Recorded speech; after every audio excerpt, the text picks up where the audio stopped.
Bom dia para você. Você dormiu bem? Você tem pensado nos estudos que temos feito juntos a cada manhã? Você tem se tornado missionário de Deus para passar avante essa mensagem? A prova de que realmente fomos tocados pelo poder de Deus é a mudança de vida e o desejo que outros conheçam a verdade que acabamos de descobrir. Passe avante, fale com todo mundo. Eu tenho certeza absoluta que Jesus está preparando o mundo para a volta dele e agora é a última mensagem que o mundo vai ouvir. Eu vou orar com você. Santo Deus e amado Pai, louvado seja o teu nome, pela oportunidade que tu nos dás de saber destas coisas agora e de estarmos envolvidos na mensagem e ao repasse dessa mensagem para os outros teus filhos. Em nome de Jesus, nos abençoe agora ao estudarmos. Amém. O seu programa A Tocha está começando.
Continuei olhando, diz o profeta Daniel, até que foram postos uns tronos e o ancião de dias se assentou. E seu vestido era branco como a neve, e o cabelo de sua cabeça como a limpa lã, e o seu trono chamas de fogo e rodas de fogo ardente. Um rio de fogo manava e saía diante dele, milhares de milhares o serviam, milhões de milhões estavam diante dele. Assentou-se o juízo e abriram-se os livros. Daniel 7, 9 e 10. Assim foi apresentada a visão do profeta, um grande e solene dia em que o caráter e vida dos homens passariam em revista perante o juiz de toda a terra, e cada homem seria recompensado segundo as suas obras. O ancião de dias é Deus, o Pai.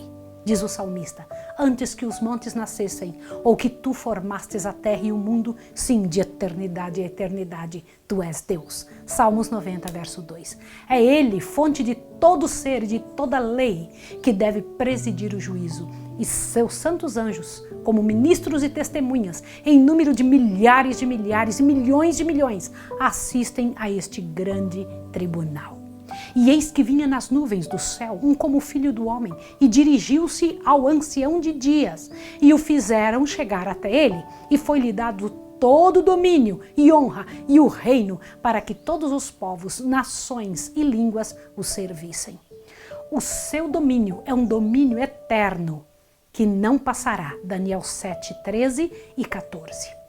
A vinda de Cristo aqui descrita não é a segunda vinda à terra. Ele vem ao ancião de dias no céu para receber o domínio, a honra e o reino, os quais lhe serão dados ao final de sua grande obra de mediador.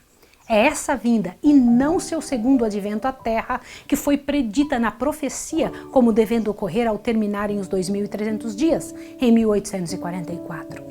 Assistido por anjos celestiais, nosso grande sumo sacerdote entra no lugar santíssimo e ali comparece à presença de Deus a fim de entregar os últimos atos de seu ministério em prol do homem, a saber, a realizar a obra do juízo de investigação e fazer expiação por todos os que se verificarem com direito aos benefícios desta mediação, deste juízo, dessa expiação que ele fez. Eu vou ler para você a respeito disso para que seu coração se encha, como era o cerimonial típico na época do povo de Israel. Você já parou para pensar que várias destas informações do Antigo Testamento têm por objetivo nos explicar o que acontecia no céu? Era como se estivesse explicando para nós em audiovisuais o que acontecia no céu. Deixa eu te ler para você. No cerimonial típico, somente os que tinham vindo perante Deus em confissão e arrependimento, e cujos pecados, por meio do sangue da oferta para o pecado, eram transferidos para o santuário, é que tinham parte na cerimônia do dia da expiação. Você se lembra disso? Se você não sabe do que eu estou falando, volte a estudos anteriores. Você precisa compreender essa parte tão importante. As pessoas que iam na frente do santuário, levar ali um cordeiro, só tinham seu pecado resolvido quando era transferido de si mesmo o seu pecado para o cordeiro e do cordeiro para o santuário. Você tem que pensar sobre isso. Deixa eu continuar aqui. Olhe bem. Assim, no grande dia da expiação final e do juízo investigativo, os únicos casos a serem considerados são os do povo professo de Deus. O julgamento dos ímpios constitui obra distinta e separada e ocorre em ocasião posterior. É tempo que comece o julgamento pela casa de Deus. E se primeiro começa por nós, qual será o fim daqueles que são desobedientes ao Evangelho? 1 Pedro 4,17. Portanto, lá no céu, os primeiros a serem julgados são a casa de Deus. Tá bem? Agora veja isso que eu vou dizer para você agora. Os livros de registro no céu, nos quais estão relatados os nomes e ações dos homens, devem determinar a decisão do juízo. Diz o profeta Daniel: assentou-se o juízo e abriram-se os livros. O escritor de Apocalipse, descrevendo a mesma cena, acrescenta: abriu-se outro livro, que é o da vida, e os mortos foram julgados pelas coisas que estavam escritas nos livros, segundo as suas obras. Isso está em Apocalipse 20, verso 12. O livro da vida contém os nomes de todos os que já entraram para o serviço de Deus. Jesus ordenou aos seus discípulos: alegrai-vos antes por estarem os vossos nomes escritos nos céus. Isso está em Lucas 10, verso 20. Paulo fala de seus fiéis cooperadores, cujos nomes estão nos livros da vida, Filipenses 4:3. Daniel, olhando através dos séculos para um tempo de angústia qual nunca houve, declara que se livrará o povo de Deus, todo aquele que se achar inscrito aonde? No livro. E João, no Apocalipse, diz que apenas entrarão na cidade de Deus aqueles cujos nomes estão escritos no livro da vida do Cordeiro, Daniel 12:1 e Apocalipse 21:27. Há um memorial escrito diante de Deus, no qual estão registradas as boas ações dos que temem ao Senhor e para os que se lembram do seu nome. Isso está em Malaquias 3:16. Suas palavras de fé, seus atos de amor, acham-se registrados no céu. E Neemias a isso se refere quando diz: Deus meu, lembra-te de mim e não risques as beneficências que eu fiz à casa de meu Deus. Neemias 13:4. Ele sabia de um livro que ele pede para não riscar o que ele tinha feito. No livro Memorial de Deus, toda ação de justiça se acha imortalizada. Ali, toda tentação resistida, todo mal vencido, toda palavra de terna compaixão que se proferir, acham-se fielmente historiados. E todo ato de sacrifício, todo sofrimento e tristeza suportado por amor de Cristo encontra-se registrado. Diz o salmista: tu contastes as minhas vagueações, põe as minhas lágrimas no teu odre. Não estão elas todas no teu livro? Salmo 56, verso 8. Eu acho lindo esse verso. Há também um relatório dos pecados dos homens, com certeza absoluta, porque Deus há de trazer a juízo toda a obra, até tudo que está encoberto, quer seja bom, quer seja mau. De toda palavra ociosa que os homens disserem, hão de dar conta no dia do juízo, disse o Salvador. Por tuas palavras serás julgado, e por tuas palavras serás condenado. Eclesiastes 12:14 e Mateus 12:36 e 37. Os propósitos e intuitos secretos aparecem no infalível registro, pois Deus trará à luz as coisas ocultas das trevas e manifestará os desígnios do coração. 1 Coríntios 4:5. Eis que está escrito diante de mim, diz o Senhor, as vossas iniquidades e juntamente as iniquidades de vossos pais, diz o Senhor. Isaías 65:6 e 7. A obra de cada homem passa em revista perante Deus e é registrada pela sua fidelidade ou infidelidade. Ao lado de cada nome nos livros do céu estão escritos com terrível exatidão toda má palavra, todo ato egoísta, todo dever não cumprido, todo pecado secreto, juntamente com toda artificiosa hipocrisia. Imaginem isso, irmãos, nada passa desapercebido a Deus. Advertências ou admoestações enviadas pelo céu e que foram negligenciadas, momentos desperdiçados, oportunidades não aproveitadas, influência exercida para o bem ou para o mal, juntamente os seus resultados de vasto alcance. Tudo é historiado pelo anjo relator. Tudo. Quando fala tudo, é tudo mesmo, irmãos. Isso tem me feito pensar demais e é preciso que nós tomemos consciência disso. Observe agora a comunicação que Deus faz a respeito disso, sobre a lei de Deus. Observe isso aqui. A lei de Deus é a norma pela qual o caráter e vida dos homens serão aferidos no juízo. Diz o sábio: teme a Deus e guarda os seus mandamentos, porque esse é o dever de todo homem, porque Deus há de trazer a juízo toda obra. O apóstolo Tiago admoesta seus irmãos: assim falai e assim procedei, como devendo ser julgados pela lei da liberdade. Tiago 2:12. Isso tem me feito pensar. Os que no juízo forem havidos por dignos, terão parte na ressurreição dos justos. Você sabia que tem ressurreição dos justos e ressurreição dos injustos? Presta atenção nisso aqui, disse Jesus. Os que forem havidos por dignos de alcançar o mundo vindouro e a ressurreição dos mortos são iguais aos anjos e são filhos de Deus, sendo filhos da ressurreição. Lucas 20, 35 e 36. E novamente ele declara que os que fizeram o bem sairão para a ressurreição da vida. São João 5, 29. Os justos mortos não ressuscitarão senão depois do juízo, no qual são havidos por dignos da ressurreição da vida.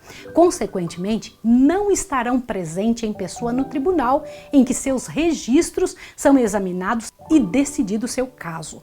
Agora, observe que eu preciso te explicar uma coisa. Nós não vamos estar lá, irmãos, quando o nosso nome for chamado.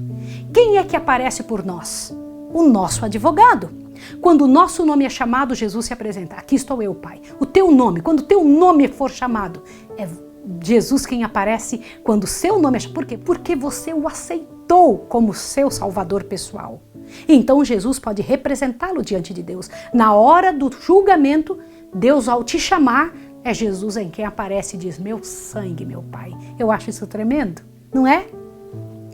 Jesus aparecerá como seu advogado, a fim de pleitear em favor deles perante Deus. Se alguém pecar, temos um advogado para com o Pai, Jesus Cristo justo. 1 João 2:1. Porque Cristo não entrou num santuário feito por mãos, figura do verdadeiro, porém no mesmo céu, para agora comparecer por nós perante a face de Deus. Portanto, pode salvar perfeitamente os que por ele se chegam a Deus, vivendo sempre para interceder por eles. Hebreus 9:24 e Hebreus 7:25. Ao abrirem-se os livros de registro no juízo, é passada em revista perante Deus a vida de todos os que creram em Jesus. Começando pelos que primeiro viveram na terra, nosso advogado apresenta os casos de cada geração sucessiva. Isso me impressiona, finalizando com os vivos. Todo nome é mencionado, cada caso minuciosamente investigado. Aceitam-se nomes e rejeitam-se nomes. Quando alguém tem pecados que permaneçam nos livros de registro, para os quais não houve arrependimento nem perdão, seu nome será omitido do livro da vida e o relato de suas boas ações apagado do livro memorial de Deus. Que triste. O Senhor declarou a Moisés: aquele que pecar contra mim, a este riscarei eu do meu livro. Êxodo 32:33. E diz o profeta Ezequiel: desviando-se o justo de sua justiça e cometendo a iniquidade, de todas as suas justiças que tiver feito, não se fará memória. Ezequiel 18:24. Todos os que verdadeiramente se tenham arrependido do pecado e que pela fé hajam reclamado o sangue de Cristo como seu sacrifício expiatório, tiveram o perdão acrescentado ao seu nome nos livros do céu, tornando-se eles participantes da justiça de Cristo e verificando-se estar o seu caráter em harmonia com a lei de Deus. Seus pecados serão riscados e eles próprios havidos por dignos da vida eterna. Amém. Aleluia. O Senhor declara pelo profeta Isaías: eu mesmo, sou o que apago as tuas transgressões por amor de mim, e dos teus pecados me não lembro. Isaías 43:25. Disse Jesus: O que vencer será vestido de vestes brancas e de maneira nenhuma arriscarei o seu nome do livro da vida e confessarei o seu nome diante de meu Pai e diante dos seus santos anjos. Qualquer que me confessar diante dos homens, eu confessarei diante do meu Pai que está nos céus. Mas qualquer que me negar diante dos homens, eu o negarei também diante de meu Pai que está nos céus. Apocalipse 3:5 e Mateus 10:32 e 33. Irmãos, o mais profundo interesse manifestado entre os homens nas decisões dos tribunais terrestres não representa senão palidamente o interesse demonstrado nas cortes celestiais, quando os nomes inseridos nos livros da vida aparecerem perante o juiz de toda a terra. O intercessor divino apresenta petição para que sejam perdoadas as transgressões de todos os que venceram pela fé em seu sangue, a fim de que sejam restabelecidos em seu lar edênico e coroados com ele como co-herdeiros do primeiro domínio. Miqueias 4:8.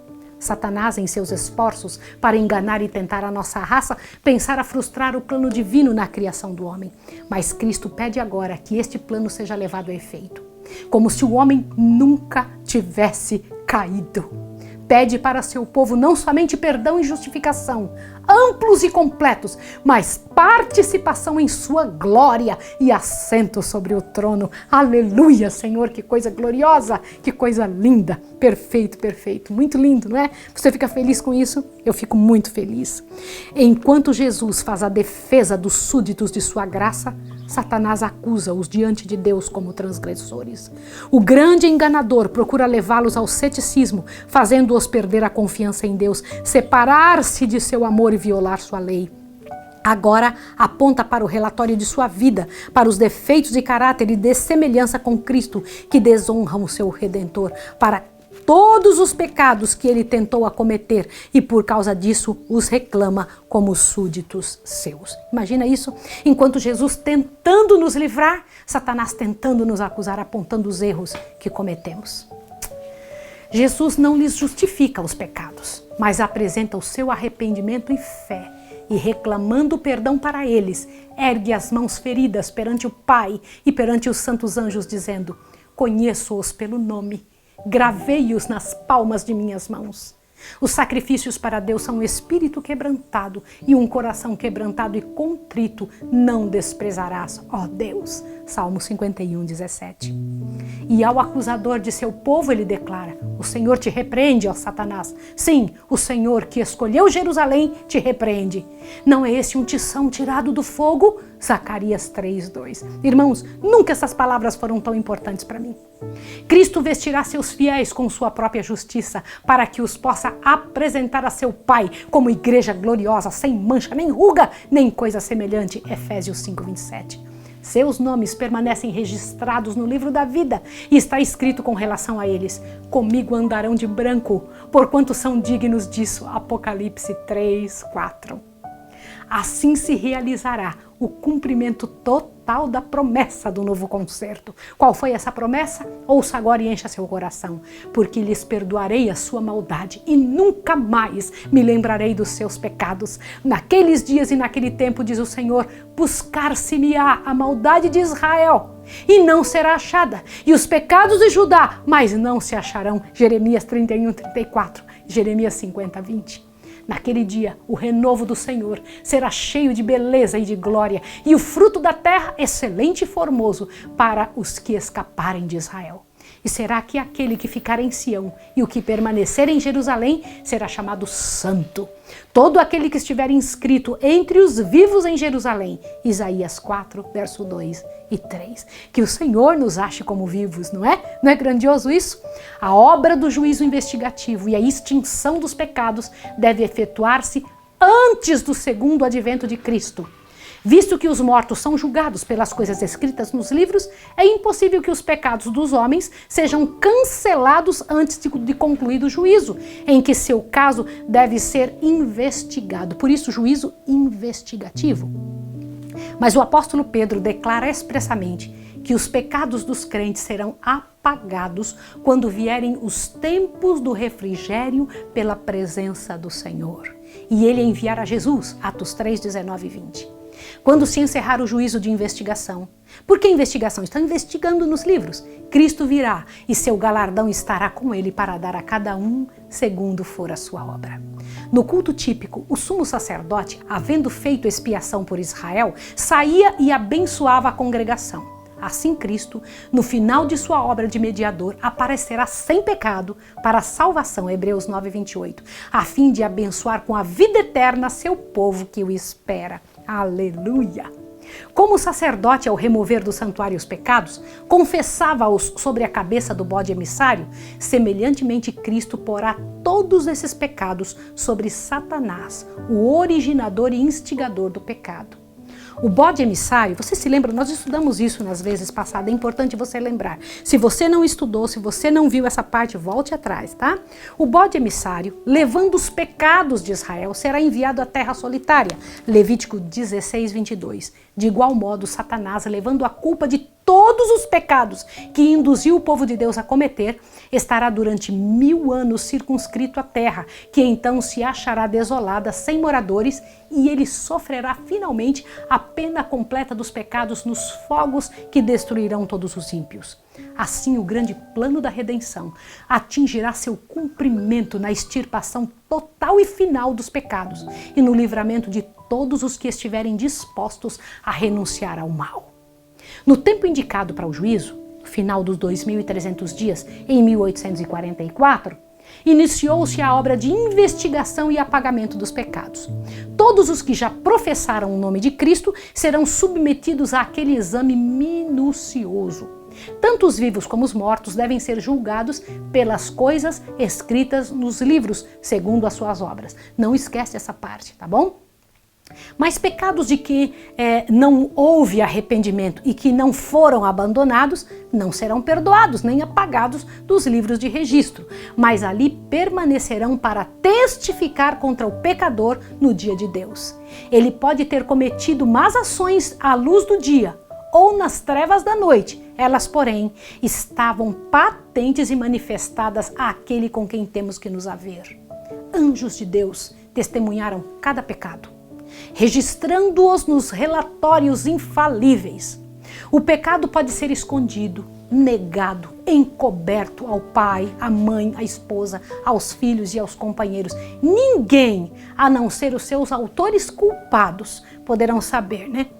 Agora, ninguém poderá alimentar a mínima suspeita da falta. Ela, porém, jaz descoberta perante os seres celestiais. As trevas da noite mais escura, os segredos de todas as artes enganadoras, não são suficientes para velar o conhecimento do Eterno a um pensamento que seja. A um só pensamento de uma pessoa. Deus tem um relatório exato de toda conta injusta, de todo negócio desonesto. Não se deixa enganar pela aparência de piedade. Não comete erros em sua apreciação do caráter. Os homens podem ser enganados pelos que são de coração corrupto, mas Deus penetra todos os disfarces e lê a vida íntima. É assim que Deus faz, ele vai no fundo da alma. Quão solene é esta consideração! Dia após dia, que passa para a eternidade, traz a sua enorme porção de relatos para os livros dos céus. Palavras uma vez faladas e ações uma vez praticadas nunca mais se podem retirar. Os anjos têm registrado tanto as boas como as más. Nem o mais poderoso guerreiro pode revogar a relação dos acontecimentos de um único dia sequer. Nossos atos, palavras e mesmo os nossos intuitos mais secretos, tudo tem o seu peso ao decidir se nosso destino para a felicidade ou para a desdita. Ainda que esquecidos por nós, darão seu testemunho para justificar ou condenar. Às vezes podemos até ter esquecido alguma coisa, mas lá no céu não tem como esquecer. Deixa eu lhe mostrar mais um detalhe. Preciso que você veja isso aqui agora, para que você possa compreender a seriedade destas palavras. Olha só. Assim como nos traços da fisionomia são reproduzidos com precisão infalível sobre a polida chapa fotográfica, assim o caráter é fielmente delineado nos livros do céu.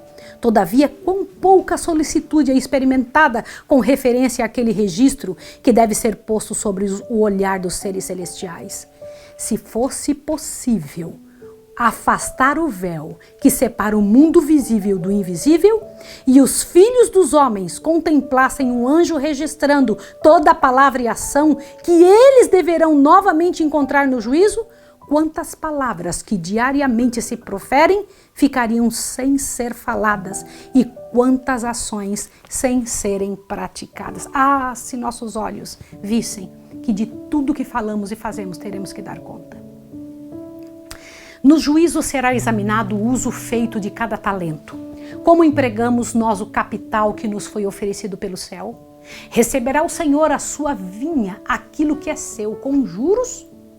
Empregamos nós as faculdades que nos foram confiadas nas mãos, no coração e no cérebro para a glória de Deus e bênção do mundo? Como usamos nosso tempo, nossa pena, nossa voz, nosso dinheiro, nossa influência? Que fizemos por Cristo na pessoa dos pobres, dos aflitos, na pessoa dos órfãos, das viúvas? Deus nos fez depositários de sua santa palavra. Que fizemos com a luz e a verdade que se nos deram para tornar os homens sábios para a salvação? Nenhum valor existe na mera profissão de fé em Cristo. Unicamente o amor que se revela pelas obras é considerado genuíno. Contudo, é unicamente o amor que, à vista do céu, torna de valor qualquer ato. O que quer que seja feito por amor, seja embora pequenino na apreciação dos homens, é aceito e recompensado por Deus. O oculto egoísmo humano permanece manifesto nos livros dos céus. Existe o relato de deveres não cumpridos para com semelhantes, do esquecimento dos preceitos do Salvador. Ali verão quantas vezes foram cedidos a Satanás o tempo, o pensamento, a força, os quais pertenciam a Cristo. Triste é o relato que os anjos levam para o céu. Seres inteligentes, seguidores, professos de Cristo, estão absortos na aquisição de posses mundanas ou de gozo de prazeres terrenos. Dinheiro, tempo e força são sacrificados na ostentação e condescendência próprias. Poucos, porém, são os momentos dedicados à prece, ao exame das Escrituras, à humilhação da alma e à confissão de cada pecado cometido. Satanás concede inúmeros planos para nos ocupar a mente. Você sabia disso? Ele fica correndo, tentando fazer coisas para que ela não se detenha no próprio trabalho com que deveremos estar mais bem familiarizados. O arqui-enganador odeia as grandes verdades que apresentam um sacrifício expiatório e um todo-poderoso mediador. Isso é muito sério. Sabe que para ele tudo depende de desviar a mente. Deve desviar a mente de Jesus e de sua verdade. Se ele conseguir fazer isso, ele ganhou essa pessoa. Os que desejam participar dos benefícios da mediação do Salvador não devem permitir que coisa alguma interfira com o seu dever de aperfeiçoar a santidade no temor de Deus. As preciosas horas, em vez de serem entregues ao prazer, à ostentação ou à ambição de ganho, devem ser dedicadas ao estudo da palavra da verdade, da grande tocha, com fervor e oração. O assunto do santuário e do juízo de investigação deve ser claramente compreendido pelo povo de Deus. Todos necessitam para si mesmos de conhecimento sobre a posição e obra de seu grande sumo sacerdote. Irmãos, por isso esse estudo. Aliás, ser-lhes-á impossível exercerem a fé que é essencial nesse tempo ou ocupar a posição que Deus lhes deseja confiar. Cada indivíduo tem uma alma a salvar ou perder. E eu preciso comentar uma coisa com você. Há uns anos atrás eu ouvi um pastor comentando sobre isso, que quem não entende a obra de justificação pela fé nunca conseguiria compreender qualquer outra coisa de Deus. E aqui está o texto, onde diz que quem não entende a posição de Jesus no santuário celestial, quem não compreende o que ele está fazendo lá, não vai ter força para manter-se em pé. Que coisa interessante, né?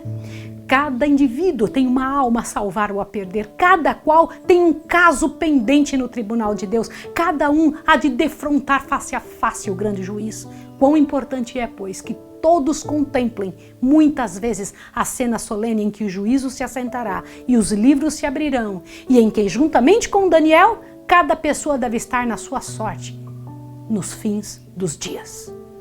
todos os que receberam luz sobre esses assuntos devem dar testemunho das grandes verdades que Deus lhe confiou. O santuário no céu é o próprio centro da obra de Cristo em favor dos homens. Diz respeito a toda a alma que vive sobre a terra.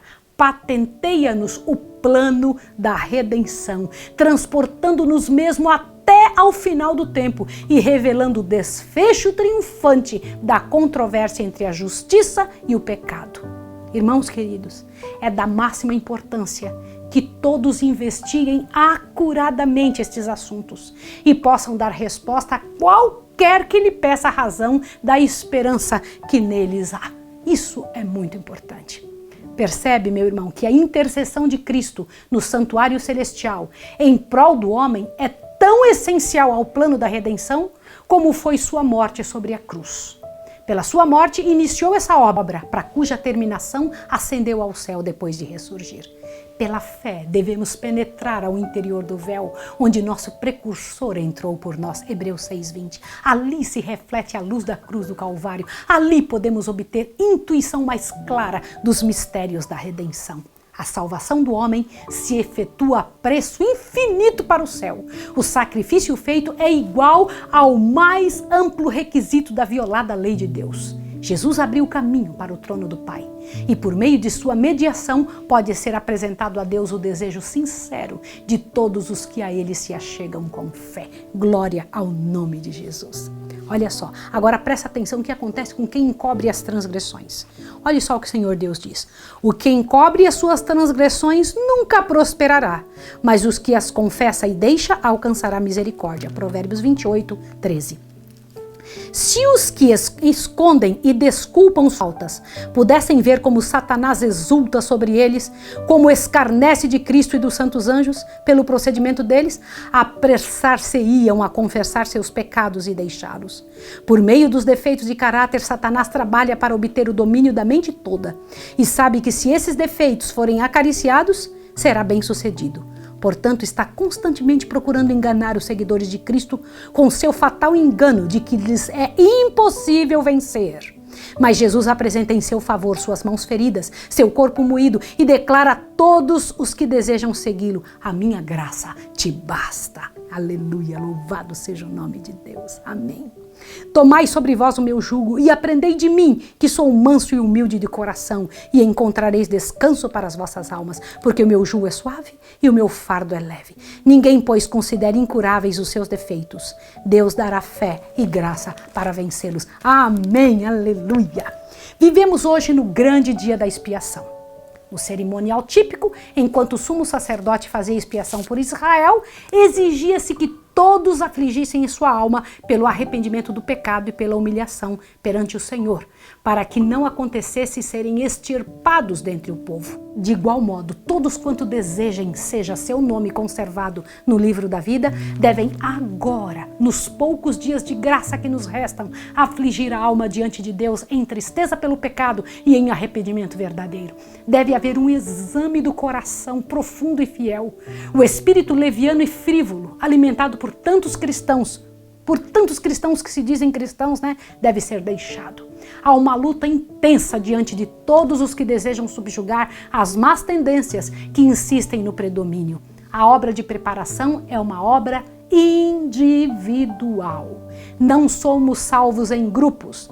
A pureza e devoção de um não suprirá a falta dessas qualidades em outro. Embora todas as nações devam passar em juízo perante Deus, examinará ele o caso de cada indivíduo com um exame tão íntimo e penetrante como se não houvesse outro ser na terra. Cada um deve ser provado e achado sem mancha ou ruga ou coisa semelhante. Solenes são as cenas ligadas à obra final da expiação. Momentosos os interesses nela envolvidos. O juízo que agora se realiza no santuário celestial. Que grande, irmãos! Há muitos anos essa obra está em andamento. Breve, ninguém sabe quão breve passará ela aos casos dos vivos. Na augusta presença de Deus, nossa vida deve passar por exame. Atualmente, mais do que em qualquer outro tempo, importa a toda a alma atender à admoestação do Salvador. E qual foi essa admoestação? Vigiai e orai, porque não sabeis quando chegará o tempo. Marcos 13:33. Se não vigiares, virei a ti como um ladrão, e não saberás a que hora sobre ti virei. Apocalipse 3:3. Quando se encerrar a obra do juízo de investigação, o destino de todos terá sido decidido, ou para a vida, ou para a morte. O tempo de graça finaliza pouco antes do aparecimento do Senhor nas nuvens dos céus. No Apocalipse, prevendo aquele tempo, declara: quem é injusto, faça injustiça ainda. Quem está sujo, suje-se ainda. E quem é justo, faça justiça ainda. E quem é santo, seja santificado ainda. E eis que cedo venho, e o meu galardão está comigo para dar a cada um segundo a sua obra. Apocalipse 22, 11 e 12. Os justos e os ímpios estarão ainda a viver sobre a terra em seu estado mortal. Estarão os homens a plantar e a construir, comendo e bebendo, todos inconscientes de que a decisão final, irrevogável, foi pronunciada no santuário celestial. Antes do dilúvio, depois que Noé entrou na arca, Deus o encerrou ali e excluiu os ímpios. Mas durante 7 dias o povo, não sabendo que seu destino se achava determinado, continuou em sua vida de descuido e de amor aos prazeres, zombando das advertências sobre o juízo iminente. Assim, diz o Salvador, será também a vinda do Filho do Homem. Mateus 24, verso 39. Silenciosamente, despercebida como ladrão à meia-noite, virá a hora decisiva que determinará o destino de cada homem, sendo retraída para sempre a oferta de misericórdia ao homem culpado. Vigiai, pois, para que, vindo de improviso, não vos ache dormindo. Marcos 13, 35 e 36. Perigosa é a condição dos que, cansando-se de vigiar, volvem às atrações do mundo. Enquanto o homem de negócios está absorto em busca de lucros, enquanto o amante de prazeres procura satisfazer os mesmos, enquanto a escrava da moda está a arranjar os seus adornos, pode ser que naquela hora o juiz de toda a terra pronuncie a sentença: pesado foste na balança e achado em falta. Daniel 5, 27. Meus irmãos, vocês entenderam a seriedade deste tempo? Compreenderam como é sério isso que estamos lendo no livro Grande Conflito? Compreenderam como tanta gente precisa entender isso? Irmãos, estamos exatamente nos últimos segundos da finalização do juízo investigativo.